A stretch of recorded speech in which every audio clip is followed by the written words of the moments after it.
jagleel yenn ci kuréelu jàngalekat yoo xamante ne dañoo fippu jamono ji ak ay étudiants sax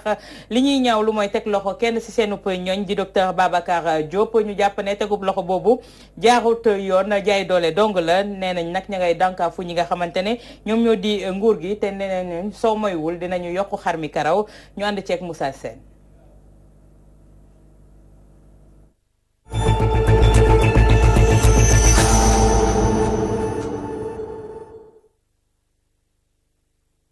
jamono yi ñu nemmeeku nag système éducatif Sénégal mi ngi sooxee mu doolee ko ca tëj gi nga xamante moom lañ def kii docteur Babacar Diop nekk professeur philosophie ca université Cheikh Anta Diop tax rek ba ñii di waa SAES mer ba futul la ñu def di ñaawlu mbir mi lee. dañoo arrêté ku bokk ci ñun sunu ñoom la ñu arrêté koo xamante ne dafa war tey jii normalement dafa amoon cours 8h ba 10h jàngalewul tey jii jàngalewul ndax arrêté bi ñu ko arrêté ndax lu tax ñu arrêté ko. parce que tout simplement dafa demoon manifester pour défendre intérêt peuple bi intérêt population sénégalaise devant hausse courant bi ñu yokk loolu ñun moo ñu indigné en tant qu'enseignant université ndax Babacar enseignant la ñun la bokk c'est pas n'importe qui koo xamante ni ci dëkk bi la ne mënul génn dëkk bi te état bi xamu ko sauf mu am défaillance dans le système étatique parce que bala muy génn dëkk bi day am autorisation de sortie du territoire ñu xëy ni ko comme un délinquant jaayul drogue sàccul tuxul yamba defarul faux billet te yooyu yëpp a ngi fi. SADEF du ci des ginnaaw ndax rek mi ngi wane naqaram di ñaawlu li nga xamante ni moom la gouvernement bu Sénégal def tey jàppale yenn syndicat d'enseignants yi ci xeex mile. waaw dañuy am naqar ak tiis di condamner li ñu jàpp professeur Babacar Diop ak ñi mu àndaloon ci marche bi ñu doon def dañu jàpp ne place su professeur nekkul prison mais c'est amphithéâtre la parce que aujourd'hui étudiant bi ñu ngi koy xaar dafa war a dem jàngale ji donc jàpp naa ne tey ji lii ñu def ñu xañ ko droit boobu mu doon organiser parce que la constitution sénégalaise notamment dans son article 25 alinéa 5 moom moo consacré loolu yépp te comme constitution moo permettre nit ñi ñu organiser des marches travailleurs yi ak nit ñi ku kontaanul nga manifester. bile mer sax bàyyiwul ginnaaw ñi nga xamante ni ñooy ndongo yi fare ci université Cheikh Anta Diop bu Dakar ñoom nag génn nañ wone seen nakar ginnaaw bu gouvernement bi defee jëf ji ni mel. dañoo ñëwoon tey pour défendre sunu professeur Babacar Diop nekk professeur fac lettres département philosophie ak étudiants yoo xamante ne suñu naataangoo lan ñi nekk anglais ñi nekk FASEC ñi nekk fac droit ñu jàpp leen te jàpp bi leen jàpp comme ni ko Sali waxee tegul fenn ci yoon ndax am nañ droit def marche ñoom ay citoyen leen ci réew mi leen bokk. yi leen ndongo fare ca université Cheikh Anta Diop ak yenn syndicat d'enseignants yi li ñu bëgg rek kii di docteur Babacar Diop ñu daal di koy bàyyi ci nu mu gën a gaawee. nañu waxal nag xam ne réew mi Sénégal la ko moom moomu ko dañ koo fal te biñ ko fayee dañ ko am lu ko yaakaaroon nag moom bu ko mënee salfaañe nag ci étudiants yi professeur lay tàmbalee wàcc ba ci coût social bi gën a tuuti muy suñuy parents yi nekk village pare nan nag fépp pour Sénégal pour paralyser lépp li fi xam moo fi am université cours doo defee amati fi ak libéré mu leen loolu moom lay leer. duñu ay baadool ay borom xam-xam lañu xam nañ li ñuy def ñoom ñoo fi nekk ñëpp genn wàll gi fii lañ jaar fii lañ leen jàngal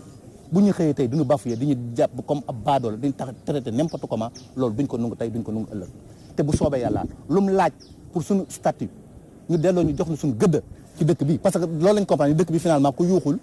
duñ la jox sa gëdd. ñi ngi glissé wu de la démocratie vers la dictature te bu ñu seetaanee régime dictature lañ jëm ëllëg ku jóg wax ñu dóor la ku wax grève ñu jàpp la tëj jàpp naa ne na ñëpp mànkoo xeex lii parce que forfaiture la te musiba lay jur te musiba baaxul ci réew mi. syndicat d'enseignants yi ak étudiants yi fare ca université ñoom nag ñu ngi artu gouvernement bi mu jël ay matuwaayam ndax li ni mel dees nañ ko bàyyi ginnaaw muy sooxat système éducatif u Sénégal ndax ay problème kese la te gouvernement bi àdduwu ci mu yokk góom gi te war ko faj.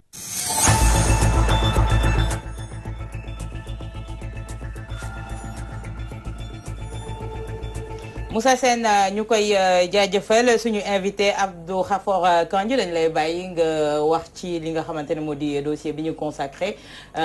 ci université ak syndicat d'enseignants yi nga xamante ne ñi ngi jàppal tànk docteur Babacar Diop. maa ngi lay nuyu lay jaajëfal ci dalal bi ngeen ma dalal fii ci Walfadjri jàngat bi mooy lu rafetul la un professeur d'université sa place n'est pas à la prison mais dans les amphithéâtres. Surtout ci professeur bu nga xamante ne bi il ne faisait qu'exercer son droit bi nga xam ne mooy droit bu gën a basique nga xam ne dañ constitution moo ko jagleel constitution jagleel ko benn arrêté nang taxaw ci ne déedéet loo nga xam ne tegul fenn la te pour mën fi ñu toll ci suñu démocratie actuellement war nañu mun a dépasser marche ñu koy réprimer rawatina ba ci tëj nit kaso ba ci professeur d'université donte sax bu doon ambulant la xeebuma ambulant waaye kum ci mun ci doon muy def li nga xamante ne bi droit am la constitution yi moo ko jagleel pour mën lu ñaaw la ñu jël ko tëj ko ci kaso bi parce que sous prétexte que dafa dem ba buntu palais mu marché fa pour man lan la ñu bugg a am démocratie la ñu am comme démocratie yëpp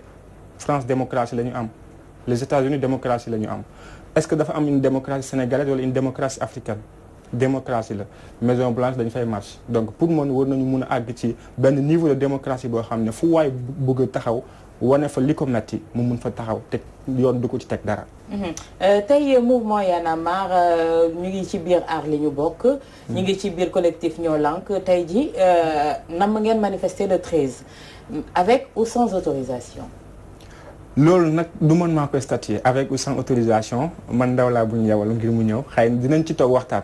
mais pour le moment li ñu war def nañ ko mooy bind nañ benn lettre d'information jox ko le préfet war na def une semaine donc moom il lui plaira de prendre les dispositions nécessaires pour encadrer cette marche qui est légale amul dara lu nga xamante ne bi lu ci jëm la luy jalgati li suñu naataango yi defoon ba ñu teeleen moom la ñuy feddali rek bàyyiwuñu bu ñu ko teree dinañ ko def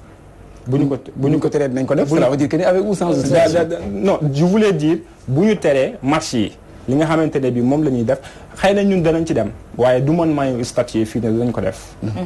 mais tey mouvement Y'en a marre dañu gis ne dafa am combat yoo xamante ne ñoo jiitu woon yi dañ ko yàggoon di porter. année 2012 gisoon nañ ne mouvement Y'en a marre au devant de la scène. tey jii ci mouvement bi itam dafa mel ni. engouement bi mu doon suscité ak dayo bi mu amoon tey jii lu ci bëri daf ci néew. ci taxawaayu Y'en a marre mu ngi ci depuis le début mu ngi ci taxaw mosu cee génn loxoom ci xeex bi ba ci coupure courant ba ci yokkutewu courant bi Y'en a marre mu ngi ci xëy na nag ñi ko initié muy FRAPP ak mouvement Y'en a marre day tax ay organisation nga xamante ne bii bokkuñu doxalin bokkuñu poids bokkuñu nu ñuy doxalee. lan mooy seen doxalin yéen. bon xëy na suñu doxalin ak ñoom nu ñuy doxalee mën na wute. maanaam comment téléspectateurs soxla nañoo xam d'abord lan mooy différence su FRAPP ak différence su Y'en a marre. en fait différence bi nekkul ci peut-être mën na nekk ci forme de lutte yi. mën na nekk xëy na ci forme de lutte yi ak FRAPP ni ñuy affronter frontalement xëy na dama ne xëy na mën na nekk bañ Y'en a marre benn stratégie boobu lay fonctionner. maanaam waaye terewul mi Y'en a marre FRAPP da koo gën a dëgër. FRAPP tey ñoom la ñuy gën a gis en général spontanément ñuy génn. Y'en a marre toog di réunion. sa jàngat la waaye FRAPP foog naa ne bu ngeen seetloo bu baax manifestation yi FRAPP organisé yëpp ci at yi ñu génn wala boog ci jamono yi ñu génn Y'en a marre mu ngi ci.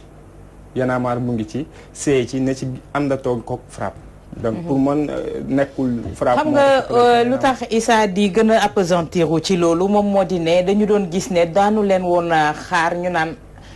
informé nañu préfet jox nañoo wala joxuñu c'était des mouvements spontanés yoo xamante ne dañ daan jékki-jékki gis leen ngeen wàcc ci benn bi porter ce combat là tey jii bu fekkee ne da ngeen nekk ci benn kuréel warul ñu xaar naan kii moo sos kuréel bi wala kii moo sos kuréel bi pour ñu mën a dem ci lutte yooyu. comprendre cette question vraiment. mais da ngeen ne tey jii da ngeen bokk ci dem fekk ji FRAPP moom moo tax peut-être que ni ñu sentiré woon Y'en a marre sentiré ñu leen noonu da ngeen di bàyyi FRAPP ñoom ñi porté combat bi ñuy jiitu ba pare ngeen topp ci à vous entendre parler parce que en fait il faut comprendre que FRAPP ak yeneen mouvement yi nga xam ne judd na ci jamono yi yëpp ñiy propulsé loolu wala ñi nga xamante ne bii fexe nañ ba xeex loolu te bu leen nañu delloo xel yi Y'en a marre bokk na ci ñi nga xamante ne bii moo xeex ba la jeunesse qui avait déserté l'espace public wala boog l'espace politique tey jeunesse bi ñëw nangu ci dugg tey bu ñu xoolee espace public bi nu mu demee woon y avait une gérontocratie bu fi nekkoon mag ñi ñoo fi doon jiite tey ndaw ñi ñu ngi jug di jël seen kaddu di wax ñu leen di dégg dans l'espace que ce soit muy FRAPP que muy yeneen organisation gilet rouge ñu ngi commencé émerger et yamul rek ci Sénégal Afrique bi yëpp ñu ngi commencé di émerger te loolu aussi sans prétention Y'en a marre am na lu mu ci jóge kon ça ne nous fait rien du tout absolument rien ça ne nous gêne pas du tout ñu nekk ci ginnaaw FRAPP mu mën a des initiatives citoyennes ñun ñu ànd ci ak ñoom. mais tey Khafor fan ngeen nekkoon bi Guy Marius Sagna Babacar Diop ak keneen doon dox wutali ca Palais ngir langaamu ci giri yi. fu ñu nekkoon. ñun waa Y'en a marre. dans l'esprit ñu ngi woon ci biir combat bi peut-être que amul woon suñu ay ndaw yu fa nekk amul woon suñu ndaw yu ànd ak ñoom ci marché ba mais on a adhéré à l'initiative. lu tax am woon ndaw ñu fa nekk. xëy na disponibilité la woon wala leneen ak leneen. mais tey jii xam nga sànq yaa nga ne ñu nekk derrière ces mouvements là. mais est-ce que nekkoon à côté gënul woon que derrière parce que comme ni ma waxee est-ce que du mouvement bi dafa effrité wu moom moo tax tey jii bëggu leen wala nangootu leen porter yenn combat yi. mouvement bi mosul effrité wu seulement il arrive benn moment bu nga xamante ne bi presse bi particulièrement benn face ci pièce bi la ñu bëgg a wane ci Y'en a marre muy phase bi nga xam ne c'est la phase de la contestation mais am na beneen phase de proposition et d'élaboration de projet wala leneen ak leneen lu nga xamante ne bi ñu ngi ci phase boobu ça vend pas ça ne se vend pas. mooy li indi xaalis ci ONG yeeg yooyu li nga xam ne mooy jox xaalis Y'en a marre ca la bëgg a concentré wu lutte bi nga xam ne moo taxoon ñu sos ko ñu bàyyi ko fa.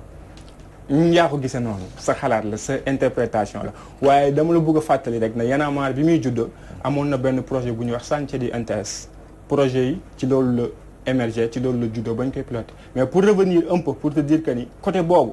nekkul trop li nga xam ne moom la côté bu mooy jaay ci Y'en a marre moom la presse bi soxla presse bi dafa soxla à chaque fois ñuy def politique di wax ci di xalab gouvernement bi di wax ci politique mais am na yeneen côté yu nga xamante ne bi ñu ngi ci di ci bay suñu waar mais presse bi malheureusement du loolu côté boobu la ñuy wane. mais sur ces questions de l'heure xam nga maa ngi lay defal jeunesse di la fàttali 2011 ak 2012 moom moo di dañu wane woon benn taxawaay boo xamante ne mun nañ ne bokk ngeen ci li indi changement boobu. tey on sent Y'en a marre attentiste lu tax loolu. Y'en a marre mosul nekk attentiste dama bugg rek nga fàttali ma benn bu nga xamante ne bii am na fi. si bii rek si mbirum électricité bii ñu wax te ba autant crise de l'électricité bi mu amee su Wade on vous a vu au devant de la scène. on n'a pas déserté ñu ngi ci ñoo lànk c'est Y'en a marre qui le coordonne c'est Aliou Sané qui le coordonne ñu ngi ci. bàyyi bañ teg Guy Marius Sagna ak docteur Babacar Diop ak ña ñu àndal ñu doog a génn di wax ci waxum électricité. xëy na peut-être bu la neexee nga gisee ko noonu sa xalaat la mais du loolu ñu ngi ci combat bi dès le début ñu ngi ci engagé wu en fait. ñun duñu am prétention régler tous les problèmes yu am ci dëkk bi donc moo tax moo wax la ni ñun dañuy on se félicite de l'émergence de ces nouveaux mouvements citoyens qui commencent à émerger bokk na ci FRAPP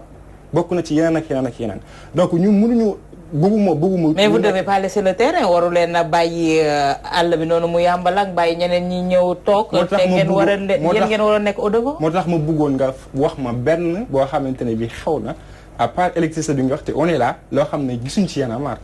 mais loo xam ne waroon nañ ci taxaw te gisuñ ci Y'en a marre mën nañ ci d'accord tey booy ñenn ñi sax dañ leen koy wax xam nga ngeen dégg wala ngeen bañ ko dégg mais manifestation boo xam ne bëgg nga koo xeex dëgg-dëgg ay autorisation yooyu yaakaar naa du ci am mais bu fekkente ne da ngay dem bindi préfet doon lu nga xam ne daanaka ay procédure lay laaj dina jafe ci yéen.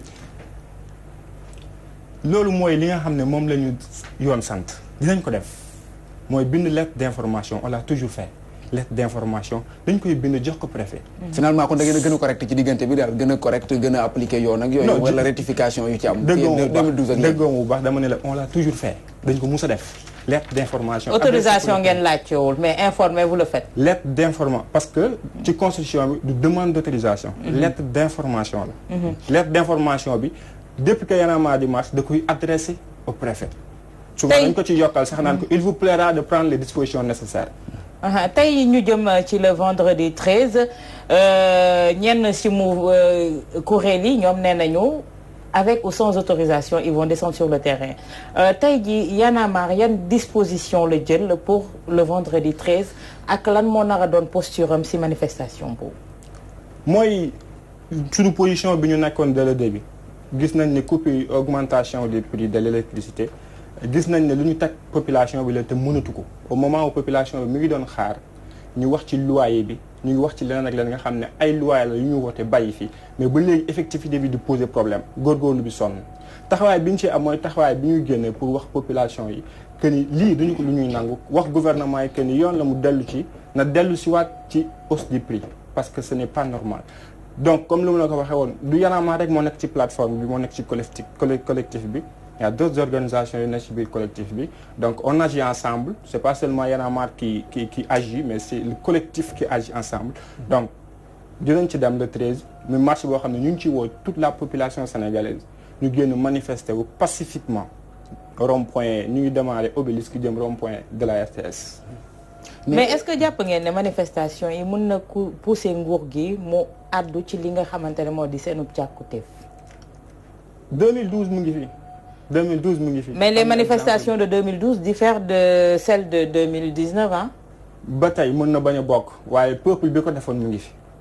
ce même peuple qui était sorti dem taxaw buntu assemblée nationale ce même peuple est là. et engagement bi noonu ñoo taxaw di seetaan bi ñuy jàpp Guy Marius Sagna ak Babacar Diop. il ne faut pas juger un peuple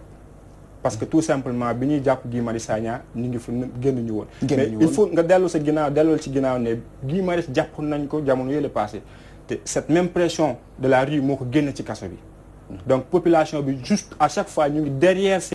derrière ces personnes qui se battent pour le peuple. est-ce que dañuy war a xaar tey ñuy jàpp nit ci manifestation ñuy def pression pour ñu génne ko wala nit ki manifester ñu dooleel ko kàttanal ko ba nga xam ne bu manifester jee sax kenn du ko jàpp te la muy sàkku dina ko am. waaw loolu nag foofu la ñuy woowee population. chaque fois on dit Guy Marius Sagna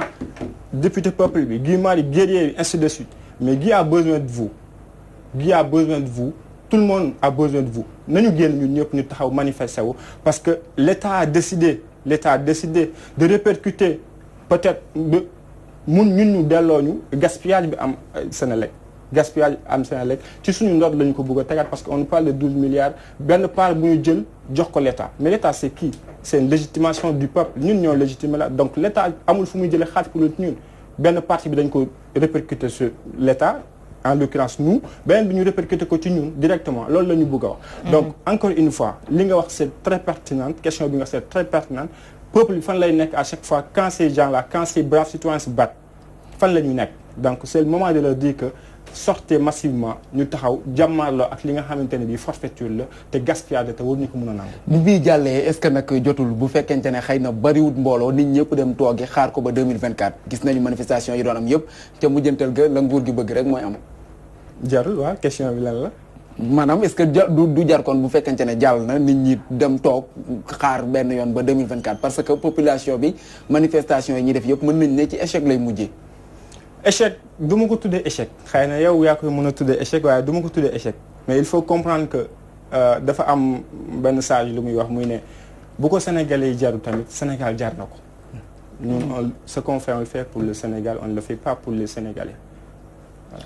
d'accord dinañu dellu si waat ak suñu gan ci kalamay nasaraan waaye day desendek ñun ñu ànd ak Issa Tine ci li nga xamante ne moo di wax sa xalaat bi am ci internet bi Issa tey ci lan nga sukkandikoo. tey ci policier bi nga xam ne moo daal di lépp ay fanam ca marché Sandaga ci la ñu war a wax awa muy wuyoo ci turu Gabriel Bass moom nag ay ciseaux la jël daal di koy jam boppam ñàkk bakkanam mu di nekk loo xam ne yéeme na lool internet bi itam tey daanaka ci bëccëg bi ba léegi ñi ngi ciy wax xanaa rek ñu xaar générique bi doog a ñëw ci commentaire yi. mu mel ni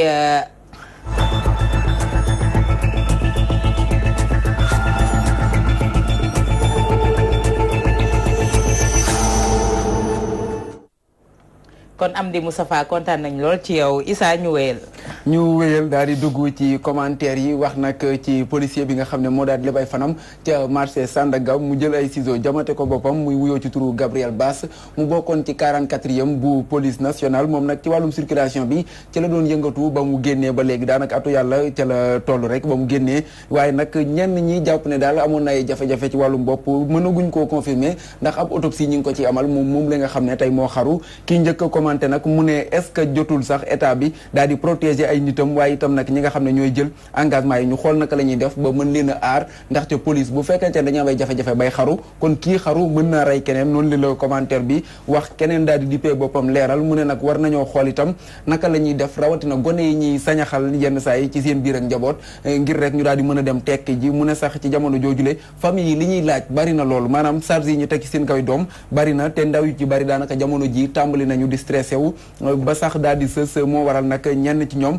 mujjee di xaru bu fekkente ne amuñu dara ci wàllum moral keneen daal di commenté moom itam mu ne lii yëpp rek moo di jafe-jafe yoo xam ne teg nañ ko tey ci kaw réewum Sénégal rawatina itam ci askan wi moo waral sax policier bi dem ba mën a xaru mu ne réewum Sénégal jafe na lool te itam sax su fekkente ne da ngaa nekk doomu aadama boo xam ne bëggoo sàcc bëggoo trafiquer ay koppar wala ay drogue ak yu mel nii rek ca ngay mujjee kii daal di wax ne moom téeméer boo jël ci askan wi benn bi daanaka moo ci yor xaalis téeméer boo jël juróom-ñeent fukk ak juróom-ñeent yi yëpp ay ndóol lañu ci jamono jooju ñu war a lijjanti lu ñu lekk diiru fanweeri fan mu di weer loyer bi dafa yokk bu baax a baax transport gasoil mu ne dafa cher lekk gi cher jën yi cher waaye itam woyofal di lekk crédit wu askan wi ndox ak courant dafa cher lool école yi daanaka privé yi ca la nit ñi jëm te dafa cher wàllum téléphone itam yokku xew yi doog a ñëw daal di daanuwaat ci kaw père de famille yi nga xam ne ñoo nekkee ci réewum Sénégal mu ne nag ci jamono jooju salaire bi mu di li ñuy fayeeku dafa néew loolu li nag est-ce que du waral sax ñu daal di xoolaat bu baax naka la ñuy def ba fukki weer ak ñaar yi nga xam ne moo nekk ci at mi ku nekk ci askan yu mën cee daal di gis sa bopp keneen dippee boppam alerte maximale moom mu daal ne lii yëpp rek du leen lu dul ñàkk dox gu nguur gi ñàkk dox moo waral ñenn ñi di xaru bu fekkente ne jël nañu seen ay ressources naturelles di ko séddoo ci seen biir te itam sax ci jamono joojule fonctionnaires yi ak sénégalais lambda yi wala simple fonctionnaire daanaka ñoom du ñu gis sax loo xam ne dañ koy lekk wala itam loo xam ne seen ab liggéey mën na leen kaa jox bu ñu noppee loolu li nag moo waral buñ ca noppee rek ñu daal di def ni nga xam ne noonu la Gabriel Bass def mu di daal di lem ay fanam daal di ñàkk bakkanam ni ki tey xaru goo xam ne yéeme na loolu Awa Diom Ndiaye ca Sandaga bu njëkk xëy na dañ ko daan gis ci ay néeg ak yeneen yu ni mel nit di fa xaroo waaye taxaw publiquement mu xaru loolu itam doon na loo xam ne xëy na fileeki fan dinañ ci ñëwaat bu baax bu fekkente ne enquête bi gën a avancé. surtout un policier quand même mu mel ni kon dañuy bàyyi rek kon enquête bi wéyal bu boobaa dinañ xam fu wanante di mu jëkk gëtam ak lan moo sookee faat bakkan googule Issa ñu jaajëfal ko dig daje ci kanam tuuti la ci kàllaamay nasaraan dañuy dem ci revue de la presse africaine ànd ci ak Aïcha Diakhaté. Apparemment revue bi yembagul ñuy jégalu bu baax si suñuy téléspectateur dinañ si dellu si waat ci kàllaamay nasaraan di jaajëfal suñu invité dellu si waat ci kanam tuuti ci kanam ci kàllaamay nasaraan waaye laata boobu dañuy xajal ki nga xamante ne moom moo di Khady Sylla mu ñëw ak yéen ci xibaar yi ci kàllaamay nasaraan.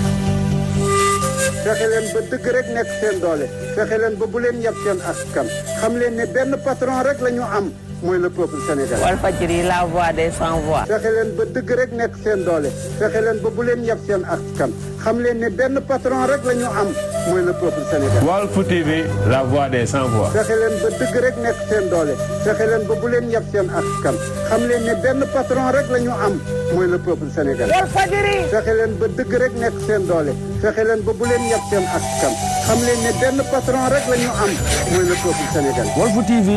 la voix des sans voix. fexe leen ba dëgg rek nekk seen doole fexe leen ba bu leen yab seen askan xam leen ne benn patron rek la ñu am mooy le peuple sénégalais. Walfadjri la voix des sans voix. fexe leen ba dëgg rek nekk seen doole fexe leen ba bu leen yab seen askan xam leen ne benn patron rek la ñu am mooy le peuple sénégalais. Walfadjri la voix des sans voix. kon nag bu ngeen bañee seen askan yëpp leen lépp lu ngeen fi amee billaay si la ñu jox leen lépp lu ngeen fi amee billaay si la ñu jox leen.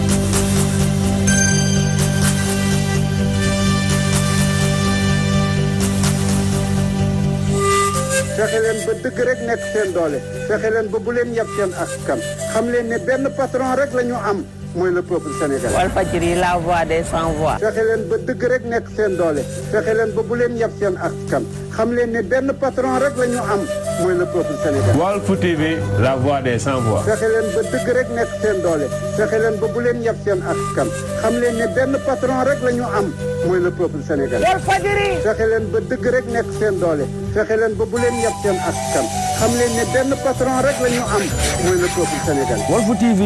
la voix des sans voix. fexe leen ba dëgg rek nekk seen doole fexe leen ba bu leen yab seen askan xam leen ne benn patron rek la ñu am mooy le peuple sénégalais. Walfadjri la voix des sans voix. fexe leen ba dëgg rek nekk seen doole fexe leen ba bu leen yab seen askan xam leen ne benn patron rek la ñu am mooy le peuple sénégalais. Walfadjri la voix des sans voix. kon nag bu ngeen bañee seen askan yëpp leen lépp lu ngeen fi amee billaay siid la ñu jox leen lépp lu ngeen fi amee billaay siid la ñu jox leen.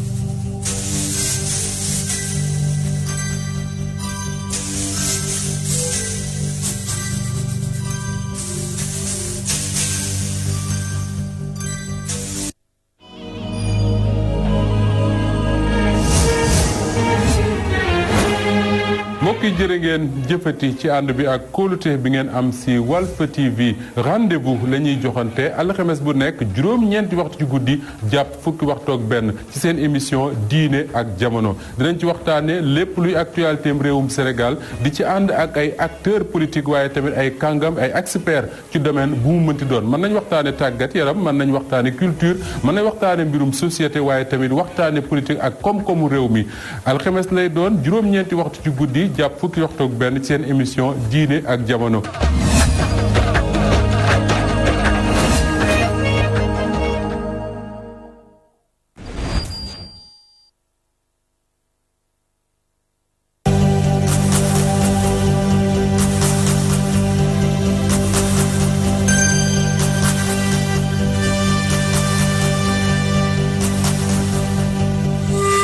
fexe leen ba dëgg rek nekk seen doole fexe leen ba bu leen yab seen askan xam leen ne benn patron rek la ñu am mooy le peuple sénégalais. Walfadjri la voix des sans voix. fexe leen ba dëgg rek nekk seen doole fexe leen ba bu leen yab seen askan xam leen ne benn patron rek la ñu am mooy le peuple sénégalais. Walf TV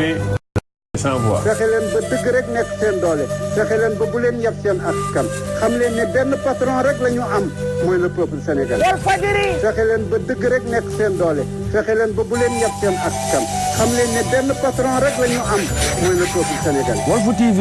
la voix des sans voix. fexe leen ba dëgg rek nekk seen doole fexe leen ba bu leen yab seen askan xam leen ne benn patron rek la ñu am mooy le peuple sénégalais. Walfadjri la voix des sans voix. fexe leen ba dëgg rek nekk seen doole fexe leen ba bu leen yab seen askan xam leen ne benn patron rek la ñu am mooy le peuple sénégalais. Walfadjri la voix des sans voix. kon nag bu ngeen bañee seen askan yëpp leen lépp lu ngeen fi amee billaay siid la ñu jox leen lépp lu ngeen fi amee billaay siid la ñu jox leen.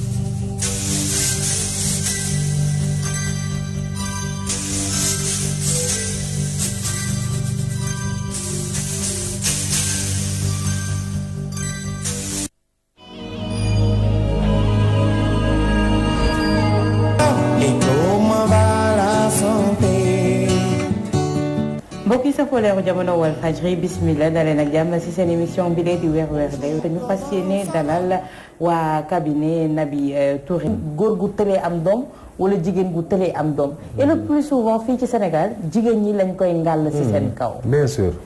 gis nga li nga wax dafa nekk dëgg. hépatite B moom feebaru deret la moom ci deret bi lay nekk donc virus la su ne xasee nekk ci deret gi ba pare moom lenn moo ko intéressé. day dem loger wu ci foie wu doomu aadama bi. faiblesse sexuelle. léegi xale yu ndaw lay dal. même bu doon sax nit ki musul am érection maanaam li ñuy wax ci olof yoom mën nañ la faj ba nga nekkaat góor mais boobu mooy gën a jël temps. ceeb lu dangereux la ci hémorroïde te ñun dañoo bëgg ceeb. ceeb guddi baaxul.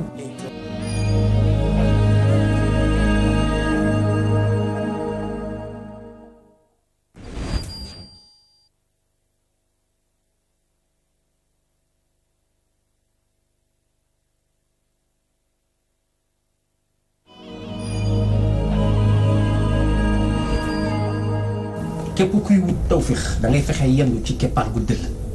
dugg nga fi nga war a dugg. bis boo defee détournement d'objectif tu auras affaire à moi man sama xaalis lekk ko est-ce que tu m'as bien saisi. waaw yande la soxla woon. yow la kan. yow laay laaj yow la kan. yu baax yoo gis dafa am yu bon yu bon yoo gis tamit ak yu baax yoo gis yu baax yi dafa am yi ci gën yi ci gën yoo gis nag dafa am ba ca gën. ca yande bokk na ci nga xam ni mooy ba ca gën. te booy bi dama ko gis sama karo bopp yëpp a taxaw. booy defal ndànk nag li ngay daw bari na loolu gaaw na de. li nga def foo ko teg lii moom xaw ma noo ko mënee yow xam ne la laa bëgg du mba sa morom rak nga doom yemal si place rak. waa léegi ba rak du la wax dëgg. Yande ku tegu ci yoonu njub moom mooy teg ci dëkk moo neex a yóbbaale lu ko mooy fu nga mujjee mooy fii fan la fii nag mooy musiba mbàbb kumba koo xam ni yóbbu nga ko sa askan xas boo xam ni dootul fay. wuy téléphone bi. wu yammee gaañ. bi la yammee gaañ. vous n'êtes que des profitards. j'ai remis 15 millions à ma fille mayu la ko daf la ko lem. lii nga def de l'islam bugg ko diine bugg ko aada sax bugg ko.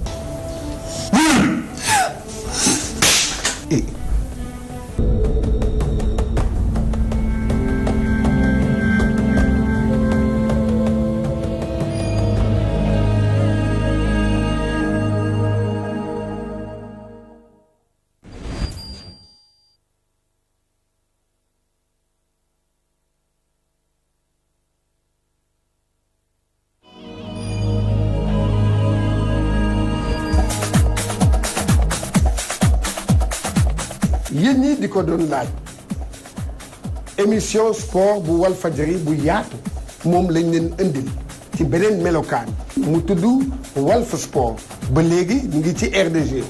bu ñu ci loolu nag danañu tukki dem ca Europe mooy fi nga xam ne championnat yi gën a rëy ci Europe wan leen li fay xew ba pare nag doog a ñëwaat fii kuñ fi ñëwee nag RDG boobu ngeen doon gis changé wul de li fi nekk moo fi nekk ba léegi. sama mbokk Cheikh Tidiane muy ñu dokk suñu rukki yi mooy lii xam ne dooy xew dans les couloirs maanaam